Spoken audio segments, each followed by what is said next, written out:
ফেনীর বন্যা দুর্গত মানুষের এখন লড়াই পানিবাহিত রোগের সঙ্গে। ঠান্ডা, শ্বাসকষ্ট ও ডায়রিয়া রোগীর ভিড় বাড়ছে হাসপাতালে। শিশুরাই বেশি আক্রান্ত। রোগীর চাপে ঠাঁই নেই সরকারি হাসপাতালে। খোলা আকাশের নিচে চিকিৎসা সেবা দিতে হিমশিম খাচ্ছেন চিকিৎসক, নার্সরা। ফেনী থেকে দিদারুল আলমের পাঠানো প্রতিবেদনে জানব বিস্তারিত। পানি কমছে, ঘরে ফিরছে মানুষ, কিন্তু স্বস্তি নেই বন্যা কবলিতদের। সুপেয় পানির অভাব ও নোংরা দুর্গন্ধযুক্ত পানির স্পর্শে ছড়াচ্ছে ডায়রিয়া, চর্মরোগ সহ পানিবাহিত রোগবালাই। ফেনী 250 শয্যা জেনারেল হাসপাতালে ধারণ ক্ষমতার চেয়ে 10 গুণ বেশি রোগী। হাসপাতাল কম্পাউন্ডের অবস্থা দেখলে মনে হয় আশ্রয় কেন্দ্র। শিশুসহ নানা বয়সী রোগী নিয়ে স্বজনরা ঠাঁই নিয়েছেন খোলা আকাশের নিচে। সেখানেই চলছে চিকিৎসা।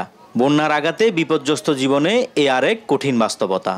ভুগতেছি আজকে 4 দিন ধরে। প্রথম দিন বমি করছে, আর আজকে 3 দিন পাতলা পায়খানা। বাইরে ভিতরে মানুষের তো অভাব নাই। আমার ফ্যামিলির 2 জন, একজন বাড়িতে আছে, একজন এখানে আছে। আমি ওকে আনি নাই, কারণ এখানে পরিস্থিতি আরো ভয়াবহ, কারণ এখানে রাস্তা থাকতে হয়, গাছতলা থাকতে হয়। শিয়া বাটার ও ভিটামিন ই সমৃদ্ধ lily glam beauty soap. Lily, always beautiful. থাকার কোনো জায়গা নেই।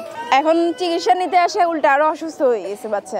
একটি ওয়ার্ডের চিত্রই বলে দেয় ভোগান্তি কতটা চরমে। ফেনী 250 শয্যা জেনারেল হাসপাতালের ডায়রিয়া ওয়ার্ডের বেড মাত্র 17টি, রোগী ভর্তি রয়েছে 200। পুরো হাসপাতালের একই পরিস্থিতি। সেবা দিতে হিমশিম খাচ্ছেন চিকিৎসক ও নার্সরা। Mainly gastroenteritis, diarrhoea, vomiting, huge রোগী। এখন ধরেন একটা রোগী আসছে, এটা কি এখনই অ্যাটেন্ড করা উচিত, সেটা আমরা হয়তো পারতেছি না। একটা রোগীকে আমরা বারবার যেতে পারতেছি না, রোগীর পরিমাণ বেড়ে যাওয়াতে। রোগীর চাপ আরও বাড়তে পারে বলে ধারণা হাসপাতাল কর্তৃপক্ষের। সরকারি হাসপাতালের বাইরে ফেনী জেলায় কাজ করছে 5টি মেডিকেল ক্যাম্প, 22টি মোবাইল মেডিকেল টিম এবং কয়েকটি অস্থায়ী medical camp. Didarul Alam, ATN news, Feni.